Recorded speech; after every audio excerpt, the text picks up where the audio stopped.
retrouve pour une nouvelle vidéo et il s'agit d'une vidéo que ça fait vraiment très longtemps que je ne vous en ai tourné.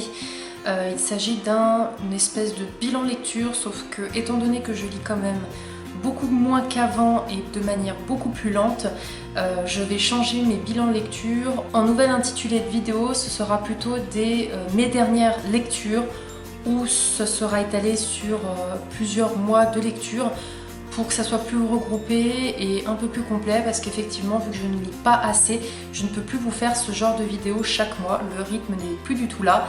Donc c'est parti, je vais vous présenter les 3 derniers livres que j'ai lus pour du coup mars, avril et mai. C'est parti. Parmi mes dernières lectures, il y avait L'exorcisme et la possession démoniaque de Marie d'Ange, je vous mettrai la photo juste ici.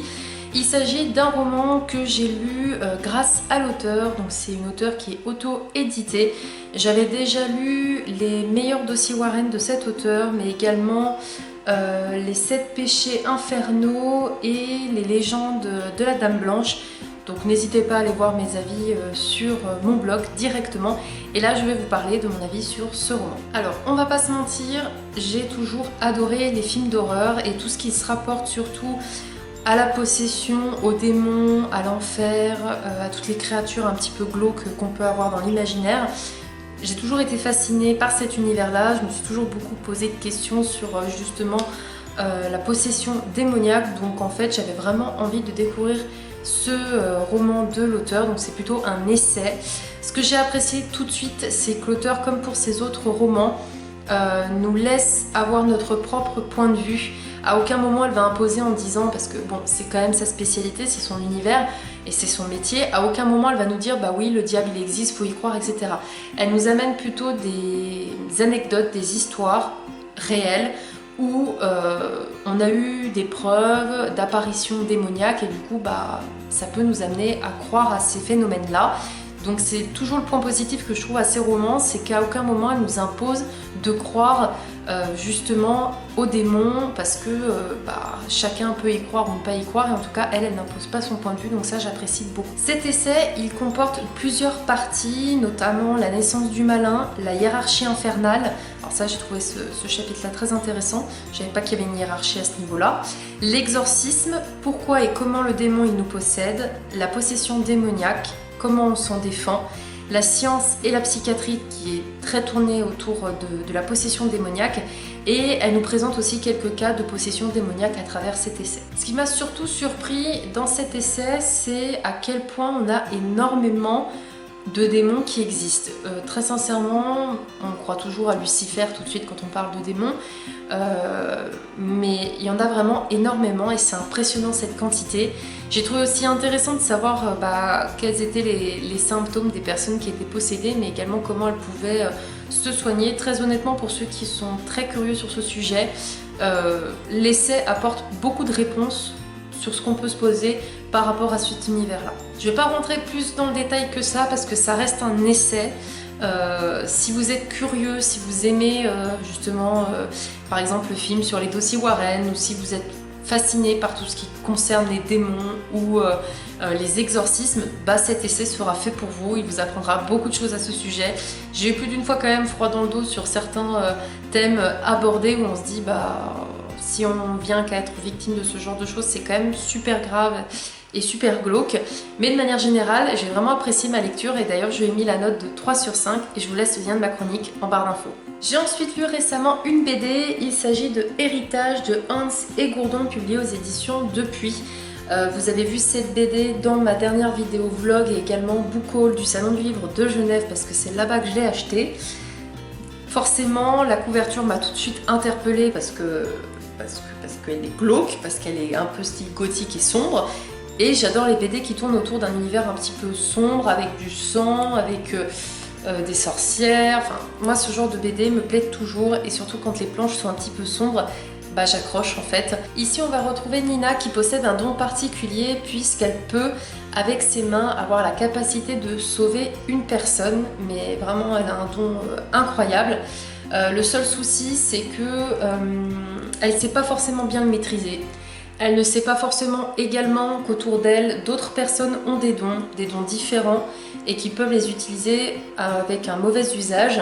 Mais elle va vite en faire les frais puisque suite au décès de son petit ami, dès le début on y voit, elle va se rendre compte qu'un danger la menace puisqu'il existe une confrérie avec des personnes qui ont d'autres dons et qui lui veulent forcément du mal. Alors ce que j'ai beaucoup aimé dans cette BD, c'est déjà les planches parce qu'elles ont tout un effet un petit peu huilé. Je trouvais que les couleurs qui étaient dans les tons un petit peu bleu, vert, mais même des fois un peu rouge orangé, apportaient vraiment un sentiment encore plus glauque et froid à cette histoire-là parce qu'elle est quand même pas du tout joyeuse cette histoire. J'aimais beaucoup aussi la façon dont l'auteur dessine les visages des personnages. Ils ont chacun un trait vraiment particulier, on dirait un petit peu des poupées de cire. Souvent ils ont les visages ronds, un petit peu avec la peau luisante, enfin c'est assez particulier comme ils sont dessinés.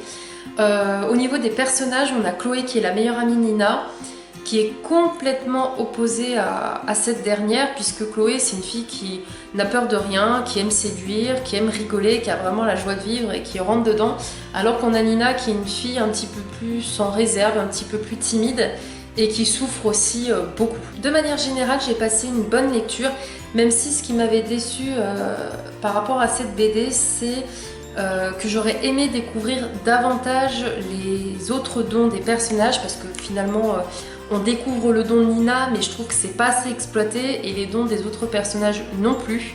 Et aussi, j'ai trouvé quand même au niveau de l'histoire que Nina arrivait facilement à faire le deuil de son petit ami.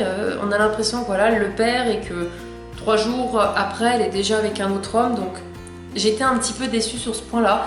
Mais de manière générale, c'était quand même une bonne lecture. J'ai mis la note de 3 sur 5 et je vous laisse le lien de ma chronique en barre d'infos. Et le dernier livre que j'ai lu à vous présenter, c'est un livre du coup qui me tient à cœur.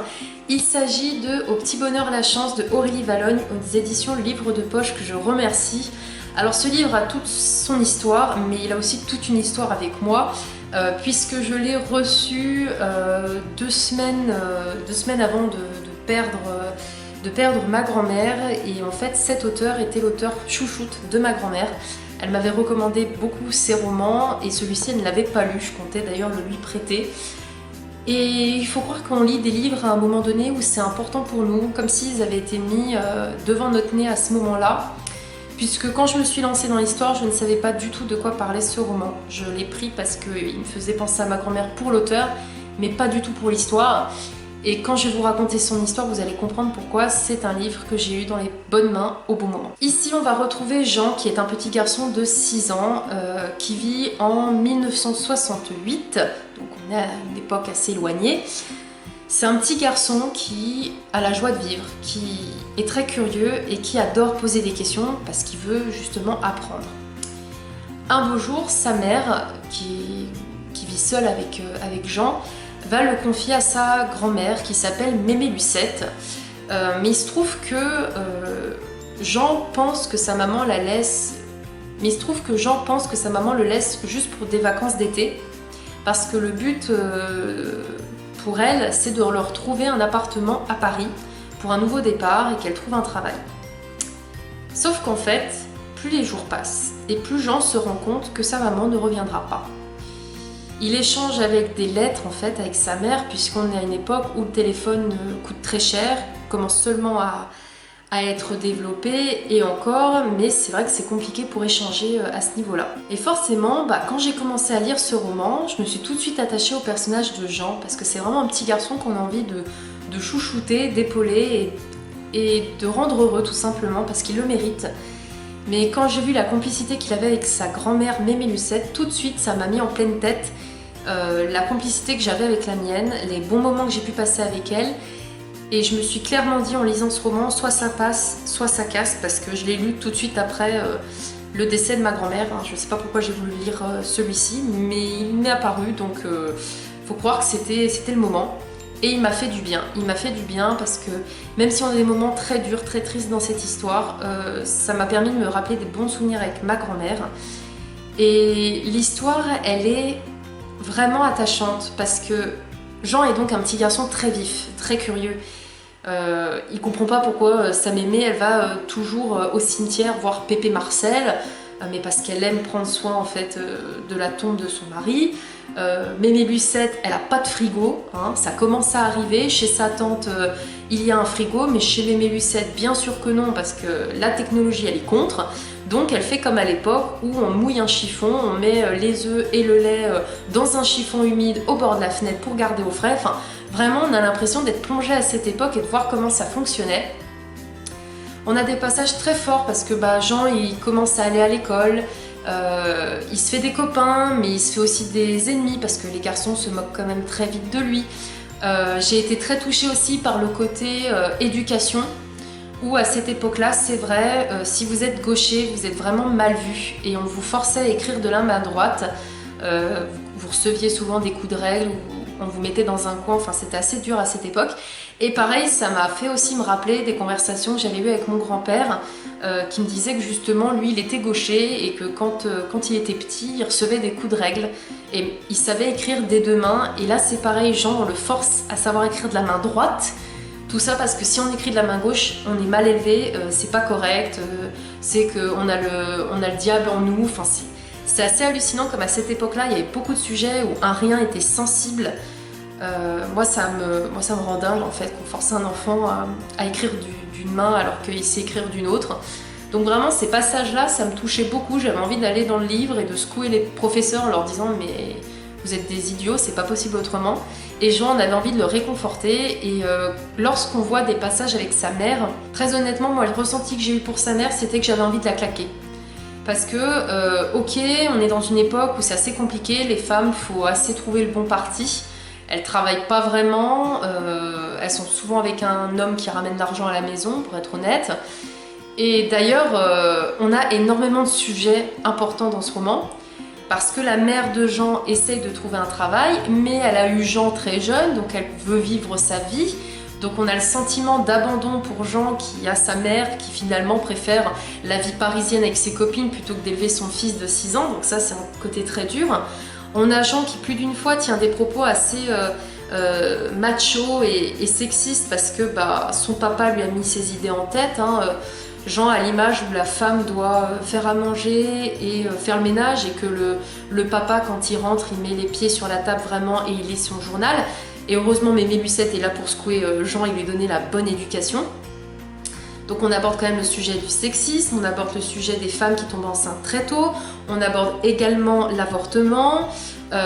Franchement, on a énormément de thèmes importants dans ce roman, ce qui fait qu'on ne peut que l'aimer, on ne peut que s'attacher au personnage. Et même la mère de Jean finalement, je l'ai détestée une bonne partie du roman. Mais sur la fin, en fait, elle m'a fait de la peine. Elle m'a fait de la peine et je me disais, en fait, même si sa mère était là pour elle, c'est une fille qui a été brisée par son premier amour et qui a grandi beaucoup trop tôt sans profiter de sa vie de jeune femme. Elle est passée tout de suite de jeune femme à femme, mère, et elle n'a pas fait toutes les étapes dans l'ordre, ce qui explique pourquoi elle veut vivre sa vie quand elle part à Paris, donc on peut la pardonner. Mais c'est vraiment un roman qui est touchant. Vous l'aurez compris, c'est vraiment une lecture chaleureuse, attachante, émouvante. Franchement, la complicité qu'on a entre Jean et sa mémé est vraiment très belle.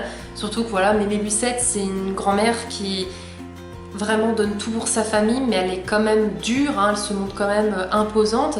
Mais du coup, on est forcément attaché à elle. Vous l'aurez compris, c'est forcément une très bonne lecture. J'ai franchement adoré ce roman, il m'a vraiment touchée, il m'a fait verser ma petite larme. Je lui ai mis la note de 4 sur 5 et je vous laisse le lien en barre d'infos. Cette vidéo est maintenant terminée, j'espère qu'elle vous aura plu. N'hésitez pas du coup, si vous avez lu l'un des romans que je vous ai présenté, à me dire si vous l'avez apprécié ou non et pour quelles raisons. Et sur ce, je vous dis à très vite pour de prochaines vidéos. Salut!